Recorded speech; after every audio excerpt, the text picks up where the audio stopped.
Bonjour à tous et bienvenue pour une nouvelle vidéo sur ma chaîne. Cette fois-ci un peu plus spéciale parce que comme ceux qui connaissent ma chaîne savent que normalement je vais plus sur le vintage, tout ce qui touche le vintage. Mais cette fois-ci, je vais un peu changer. Comme il y a eu pas mal d'articles sur le forum aussi sur les alternatives pour Lego. Donc je me suis dit tiens, j'en ai quelques sets quand même à la maison. Peut-être il faudrait une fois regarder un peu plus près ce que Fantasy, Lumibrix et d'autres représentent. Déjà, tout d'abord, j'avoue, j'ai pas de modulaire de Lego à la maison. J'ai malheureusement pas la place. Ça, c'est des exceptions que j'ai achetées justement pour un peu faire la comparaison entre la qualité Lego et d'autres firmes. La concurrence, euh, les modulaires, j'en ai vu pas mal de vidéos. Je les ai aussi vus en magasin spécialisé. Tout se trouve. J'ai des copains aussi. J'en ai déjà vu un ou deux. Donc, je pense que même si j'ai pas moi-même les assemblés, je pense un peu avoir comme une idée. Par contre, ce que je peux euh,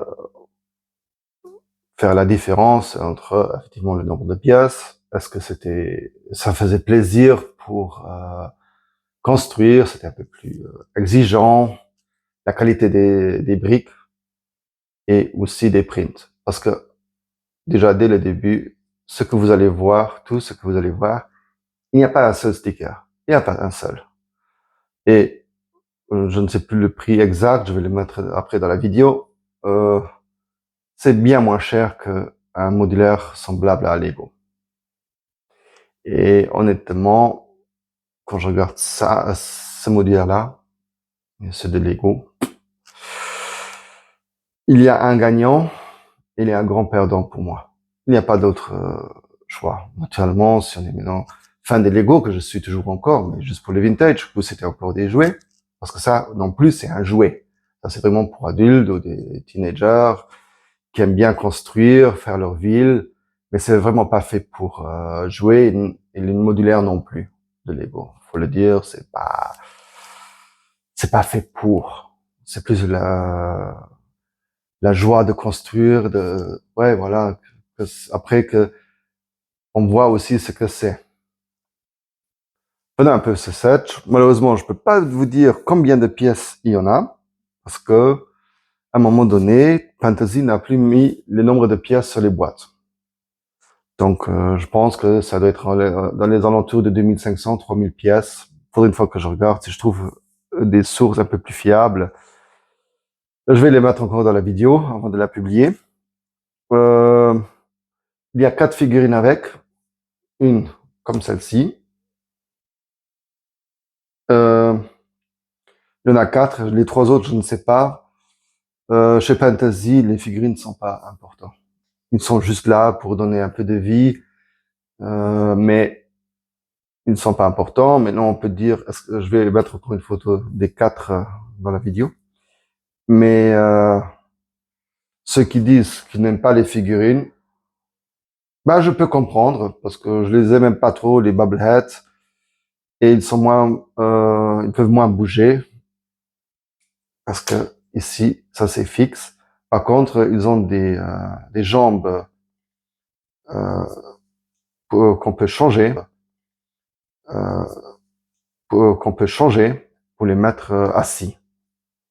Tout ça vient aussi, c'est pas qu'ils voudraient pas faire d'autres figurines qui sont plus ressemblants à Lego, mais Lego défend ces figurines vraiment, vraiment féroces, parce que c'est une des seules choses qu'ils ont encore qui leur reste.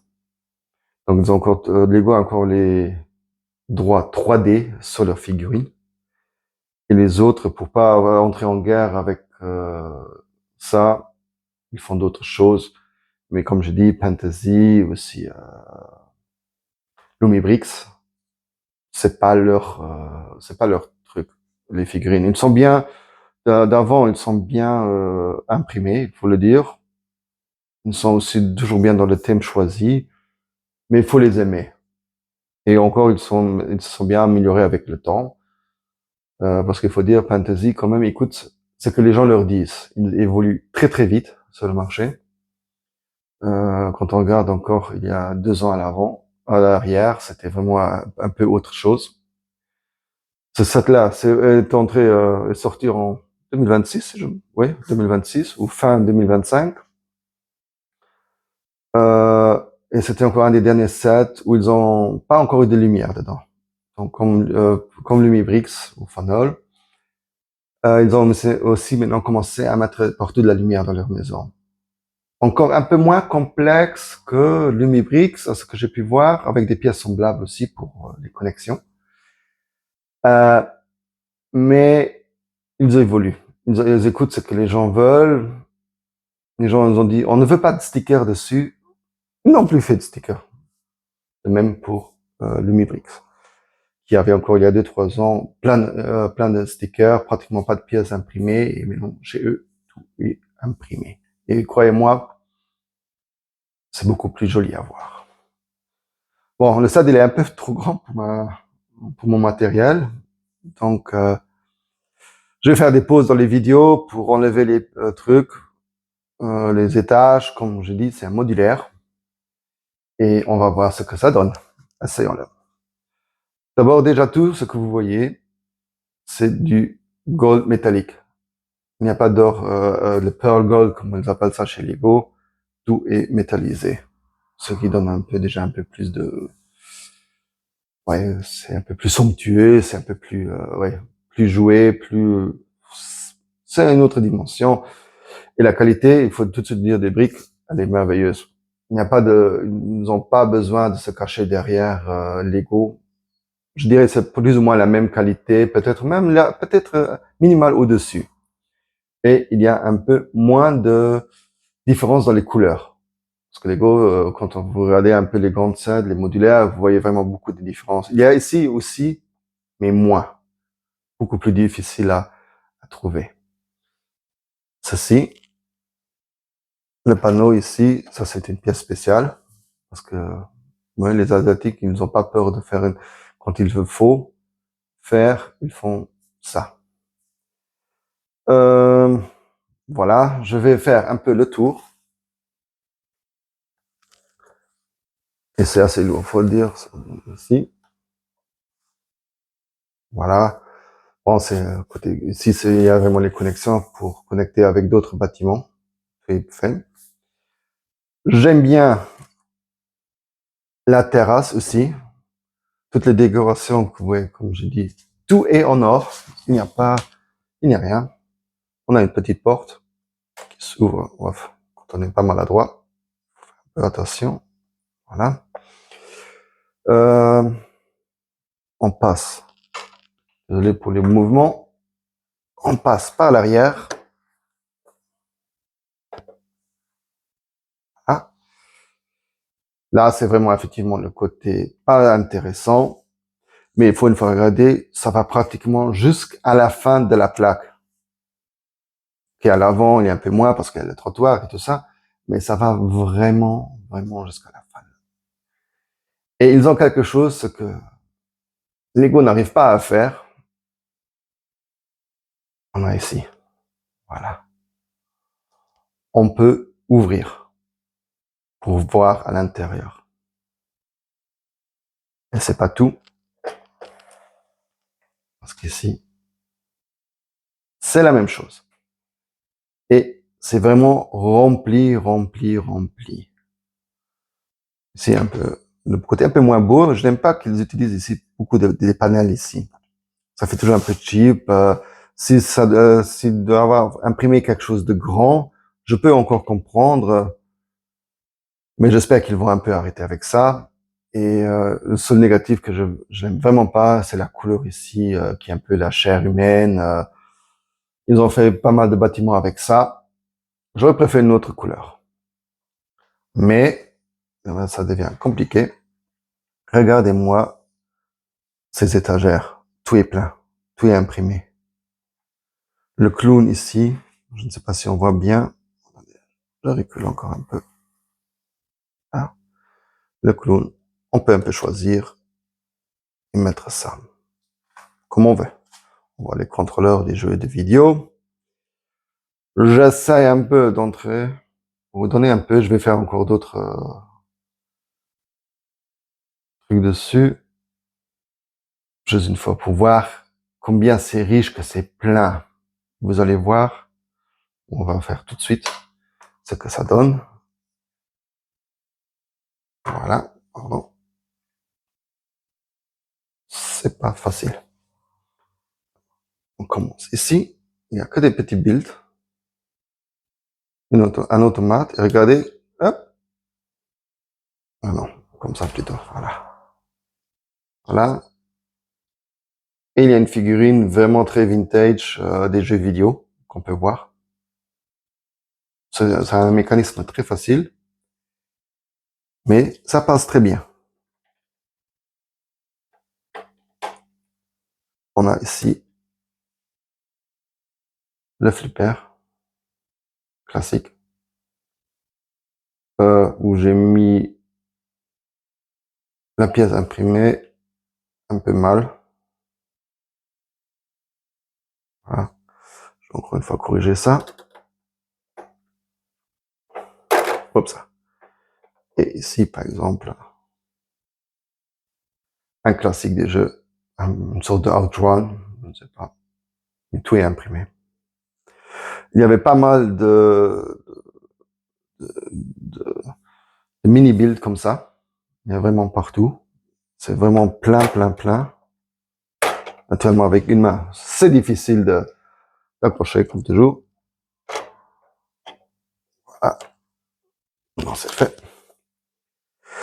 Il y a beaucoup de sets de fantasy qu'ils ont recréé en mini-build, comme l'Astro Boy que je vais vous montrer, ou un bateau de pirates, le château des Moumins. On va essayer encore de voir, on va encore regarder de l'autre côté. Hein.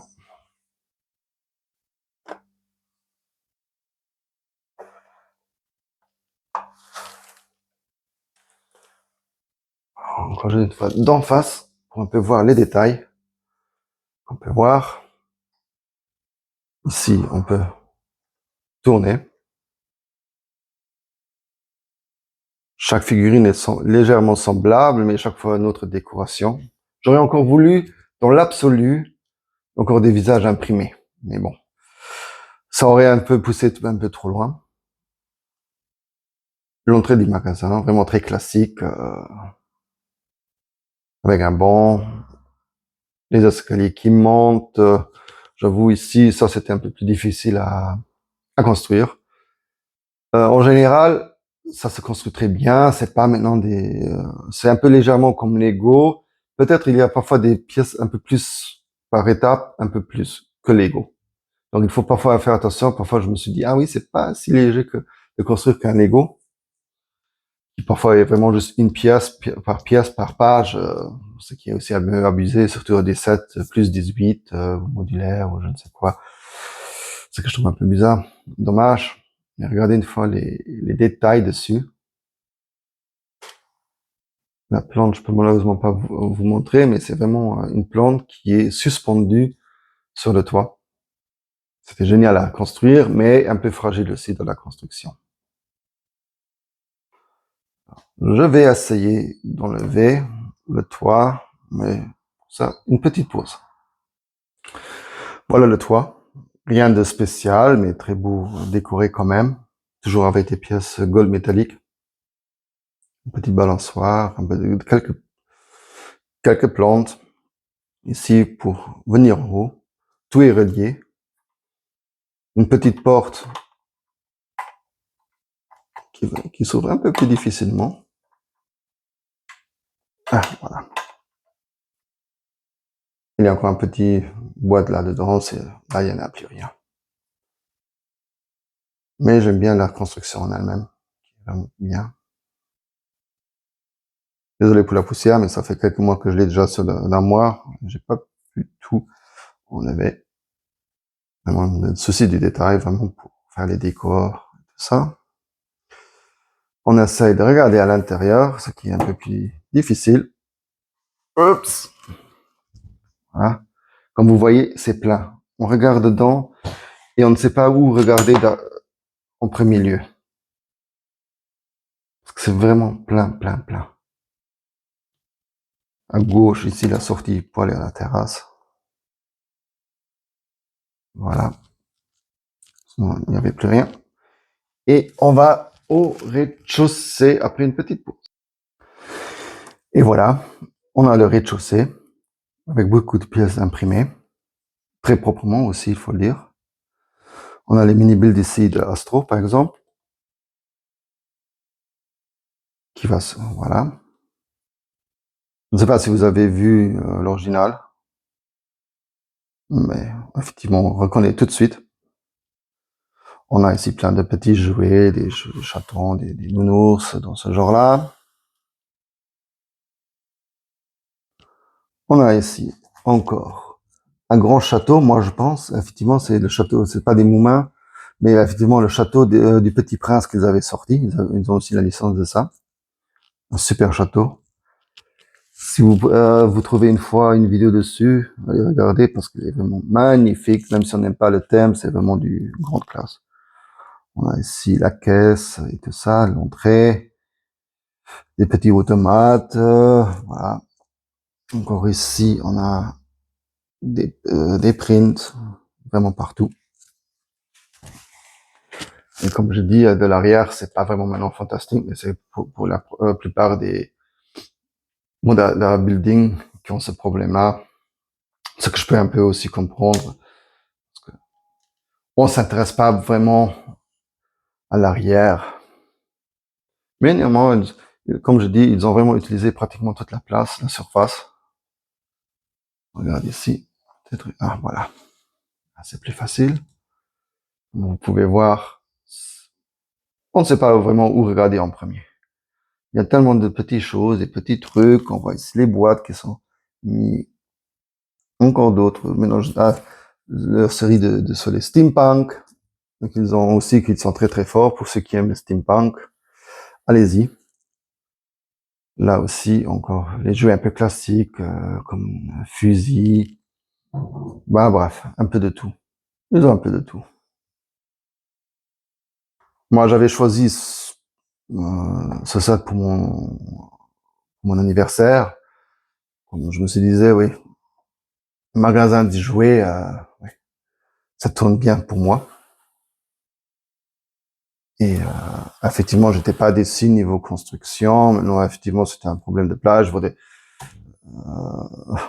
faire plus souvent des trucs comme ça, pas pour les avoir, mais effectivement pour la construction, parce que ça fait c'est tellement apaisant, c'est tellement relax pour faire ça. Ça une bonne idée contre le stress, faut le dire.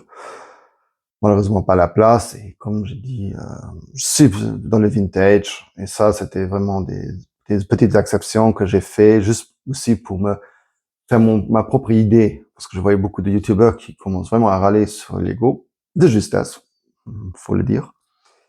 Et voilà, j'ai encore une maison un peu plus petite de Lumibrix, un des premiers qu'ils ont sorti sur le nouveau label quand ils ont changé de funnel à Lumibrix, que j'ai vraiment bien aimé aussi dans les idées, et qui va être aussi éclairé. Comme je dis, Fantasy, ils ont bien juste de commencer. Ils font beaucoup de choses. Comme je dis, au début, ils évoluent beaucoup et très vite. Là où Lego a arrêté d'évoluer, ils commencent seulement. Je ne sais pas si on avait bien vu, mais par exemple, chez les modulaires Lego, je sais juste le rez-de-chaussée qui est avec du carrelage. Et les autres, à partir du premier rez-de-chaussée, nada, niente. C'est un peu dommage, surtout pour le prix qu'ils demandent. Et les autres le font. Voilà. Au début, ils ne le faisaient pas. Maintenant, ils le font. Ils évoluent. Quand vous regardez une fois une maison de Lumibrix avec son éclairage, non, moi, je n'ai pas besoin, vraiment. Mais quand je regarde ce que ça donne, bah, il n'y a plus de retour pour moi pour Lego. La seule chose que je suis triste, c'est que, effectivement, ils ne font pas souvent que des grands trucs, des modulaires assez grands. Je voudrais bien aussi qu'ils sortent des scènes un peu plus petites, aussi plus jouables. Parce qu'effectivement, leur cible, c'est les adultes, pas les enfants. Faut le dire. Ils ont vraiment un marché, c'est les adultes qui ont aussi l'argent pour payer. Comme je dis, ils ont peut-être un peu plus que la moitié d'un modulaire Lego, mais c'est quand même une certaine somme. Et pas, ils ne font pas comme Lego, ils sortent une fois par année un modulaire. C'est chaque mois un nouveau. Et dans les différents thèmes. Dans le steampunk, dans ce qu'ils ont fait dans les cités normales. C'est, ouais, c'est une autre dimension, je dirais. La qualité, excellente des briques. Les pièces imprimées, pas de souci, j'ai pas eu de souci. Tout est très propre. Une des instructions claires, quoique il faut parfois faire un tout petit peu plus attention parce qu'il y a un peu plus de pièces. Pas maintenant le double ou le triple, mais il y a quand même plus de pièces. On peut une fois vite ouais, faire une petite erreur. Ça m'était arrivé parce que je prenais un peu trop à la légère. Et voilà. Et avec ça, on peut effectivement créer une super ville ou de compléter sa ville. Je vous conseille de trouver les vidéos sur leur site de musée ou l'opéra, le théâtre. C'est vraiment une dinguerie, une dinguerie. Là, ils ont vraiment jeté tout ce qu'ils pouvaient, ils ont jeté dedans. Il y a des décorations en bas des murs, bien imprimées. Et ça continue même sur les places où c'est impossible de voir. Ils impriment tout simplement. On s'en fiche. Et c'est propre. On s'en fiche. Donc, quand quelqu'un dit Lego, oui, blabla, c'est, non. Regardez une fois. Il faut un meilleur prix. Et Lego, ne produit pas seulement en Europe. Au Mexique, je pense à la Thaïlande, si je me trompe pas. Bref, dans les pays, bas coût. C'est, on peut pas dire si maintenant comme Kobe, il mettrait tout, en Europe, qui produit que en Pologne. Je peux comprendre. Il y a les coûts de ceux qui travaillent là. C'est plus cher. Mais Lego ne fait pas ça. Il y a juste une petite partie qui est en Europe et tout le reste, c'est aussi dans les pays asiatiques, Mexique, Thaïlandais. Regarde une fois sur une boîte Lego, c'est marqué dans quel pays les pièces peuvent venir. Mais si tout vient en Chine, alors les Chinois, ils font pas attention, ils donnent ce qu'ils peuvent et c'est simplement fantastique. Et comme je dis, ils évoluent. Il y avait certains trucs où au début on me disait pourquoi vous faites ça? Pourquoi cette technique-là n'est pas très stable? Juste à la fin, tout devient stable. Ils évoluent. Ils le font. Ce qu'il faut faire, ils le font. Pour plaire aux clients. Et ça, c'est quelque chose que Lego a oublié. Lego a un peu oublié qu'ils sont en fait des jouets d'enfants. Eux, Fantasy, Numibrix, ne disent pas on est des jouets d'enfants. C'est pour les adultes. Ça, je trouve extra. Bon, j'espère que la vidéo vous a plu. J'espère à partir d'octobre, je pense que j'aurai plus de temps pour me reconcentrer sur mon thème principal, les jouets vintage. J'ai quelques idées encore à faire. Ici, c'était pas vraiment optimal parce que le bâtiment est plus grand que ce que ma caméra peut faire, aussi le décor derrière, mon arrière-plan. Il n'est pas optimisé pour un truc si haut. Et voilà. Je pense que je vais bientôt entamer aussi sur la maison Lumibrix. J'ai encore un petit truc de Insoon, qui est aussi une très bonne marque, qui est plus jouable en fait. Il n'a pas de figurines avec, mais qui sont vraiment à bon prix, avec quelques bonnes idées, avec une lumière intégrée, loin de ce que Lumibrix fait, mais qui est déjà bien évolué par rapport au Light Brick de Lego. c'est déjà un autre monde. Et encore, c'est beaucoup plus, on va dire, plus simpliste. Mais ça, dans une autre vidéo. Je vous dis merci d'avoir tout regardé et je dis à bientôt, j'espère.